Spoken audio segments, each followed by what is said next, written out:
There are some times where it takes me 2 days to edit a video. I'm trying to get faster.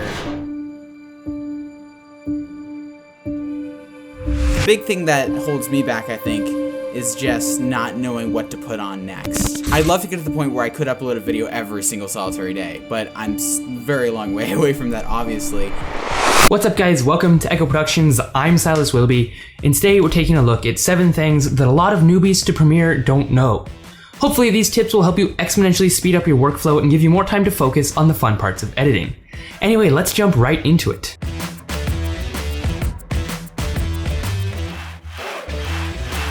So first off is the trimmer. Seriously, way too many noobs will cut their footage on their timeline, but you are wasting a lot of time if you don't trim the ends in the trimmer panel before dropping it onto your timeline. Feel free to cut and trim once on your timeline, but don't waste time on it at all there. You can simply hit I on your keyboard to set the in point on a clip and O to set the out point. Second, we have Workspaces. Premiere has 9 built-in workspaces, each for a separate use. Now, I'll admit I tend to live in the color one, but I'll switch back and forth between it, graphics, editing, and assembly a fair amount. And again, this is all about easing and speeding up your workflow. Each of these workspaces is set up to make that action the easiest it can be. Color for color, assembly for assembly, and so on. Seriously, if you don't have these hotkeys memorized and you're not using them, you're wasting your time. Third, we have adjustment layers. Way too often do I see people editing without using adjustment layers.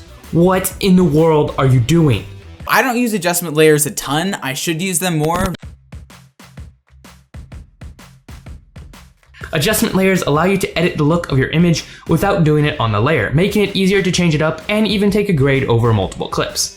The main space that I use adjustment layers are when I'm doing my A-roll cut. So like I'll add my color on there, but other than adding color, because you know it's Panasonic splices up the clips, so it's kind of like it'd be kind of a hassle to do color grading on all those. So I do have an adjustment layer on my A-roll clips, but other than my A-roll clips and a couple overlays that I do when I'm doing a dramatic scene like a vignette or like fire sparks, other than that, I pretty much don't use adjustment layers, just because I feel like I can, for like the B-roll, I'll a lot of times do just specific color grades. I don't really use adjustment layers on those.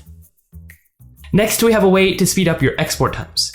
When you open the export window in Adobe Premiere, you can hit Export or Q. Export takes notoriously long, but if you click Q, you can open Media Encoder, and then you can export using GPU acceleration, which speeds up your times exponentially. Again, kind of apparent, so let's move on. Fifth, we have hotkeys. Hotkeys are a great way to speed up your workflow. They allow you to navigate through common tasks much quicker by simply hitting keys rather than finding the command. I've linked a list of hotkeys for you to memorize after the video in the description down below. Sixth, we have labels. Labeling your layers is a very easy way to bring some organization to the chaos that is your timeline. I like to keep my timelines extremely organized. For instance, even one of my short travel films or a longer video will look so much cleaner by the time I'm done, since I like to break things down, nest sequences, and color code different types of clips, since it helps me find things, in comparison to, say, my friend Paul Groseclose. No, the only time I use labels with colors is if there's too many like if there's like 17 like audio effects and it's too confusing to look at. That's the only time where I will switch up the colors.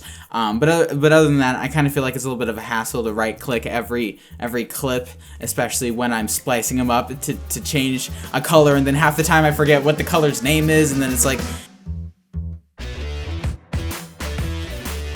On huge projects, if your timeline is just a mess, it'll take you forever to make just a small tweak, let alone change anything big. Finally, we have bins. Bins are another great way to organize your edits.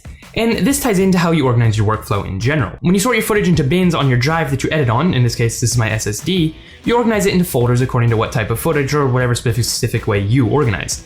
Then you drag those folders into Premiere and you keep your footage sorted in Premiere to save yourself a lot of time finding the right clips when you're editing. Oh, here's the thing. There's obviously a method to my madness. I have A-roll. I have my A-roll bin. I try and have B-roll bins and sound effect bins. The problem is that when I'm doing B-roll, I don't know all the B-roll that I'm going to use in the video before I start editing. Because a lot of that stuff happens while I'm editing. Like, I wish I had everything ready, but a lot of the time I don't have everything ready, and then it's like a hassle to import stuff and then bring things into different things. So I sent you the video. You can put that in. It's like literally my project folder is a absolute dumpster fire, but for some reason it's like it makes sense to me in a weird way. But yeah, so no, I don't really use bins. The most I use bins is like my set folders, and like I'll put the nested sequence in the bin most of the time. I'm trying to get better with bins when I first started into Premiere, but it very quickly goes downhill. It's just like my file folders in my desktop. Anyway, that's all I've got for you guys today. This was a quick video that hopefully helps you make videos quicker. Anyway, this has been Echo Productions. I'm Silas Willoughby, and I'll see you in the next one.